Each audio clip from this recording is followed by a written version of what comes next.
Quand l'Esprit apporte quelque nouvelle grâce aux croyants, il le fait en l'incitant à user aussitôt de cette grâce. L'Esprit de Dieu nous apporte l'amour de Dieu, nous donne la force d'aimer qu'autant que nous nous mettons à user pratiquement de cet amour. Toute grâce reçue au-dedans de nous doit aussitôt se manifester par des actes. Comme la graine semée en terre doit germer et en sortir. Impossible de voir ou de sentir en nous l'amour pour Dieu et pour le prochain, à moins de le mettre en pratique. Notre force spirituelle nous reste inconnue tant qu'elle n'est pas mise en action dans notre conduite. L'amour de Dieu a été répandu dans nos cœurs par le Saint-Esprit qui nous a été donné. Romains 5, 5. Cet amour est donc là, dans notre cœur. Mais nous pouvons l'ignorer longtemps, jusqu'à ce que nous commencions à en user pratiquement, croyant que réellement nous avons par lui la force d'obéir au commandement d'aimer, la force d'aimer Dieu et notre prochain de tout notre cœur. La foi et l'obéissance précèdent toujours la conscience et l'expérience d'avoir reçu la vertu de l'Esprit. Ainsi que Dieu vous aime, aimez de même tous ceux qui vous entourent. Je vous y exhorte par l'amour de l'Esprit.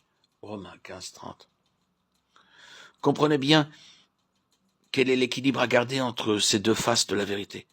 D'un côté, tenez-vous en la sainte présence de Dieu, vous attendant à lui pour qu'il vivifie votre foi, pour qu'il vous fasse saisir que réellement le Saint-Esprit, porteur de l'amour divin, demeure en vous et remplit votre cœur. De l'autre côté, sans regarder à ce que vous sentez ou non, mettez-vous à obéir de tout votre cœur au commandement d'aimer votre prochain, ayant dans votre vie de chaque jour la douceur, le support, la bienveillance, la promptitude à rendre service et à vous dévouer à autrui dont Jésus-Christ vous offre le modèle. Vivez de l'amour même de Jésus et vous serez un messager de son amour, soit pour ceux de ses disciples que vous rencontrerez sur votre chemin, soit pour tous ceux qui ne le connaissent pas encore. Plus votre communion sera intime avec Jésus, avec sa vie divine, par le moyen du Saint-Esprit, plus aussi cette vie divine agira efficacement dans vos rapports quotidiens avec vos semblables. Personne ne vit jamais Dieu. Si nous nous aimons les uns les autres, Dieu demeure en nous. Son amour est parfait en nous. 1 Jean 4, 12. Nous aimer les uns les autres nous dédommage de ne pas voir Dieu, puisque alors Dieu demeure en nous.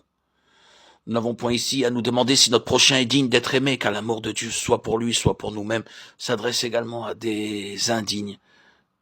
C'est de cet amour-là, de l'amour divin, que le Saint-Esprit nous apprend à aimer nos frères.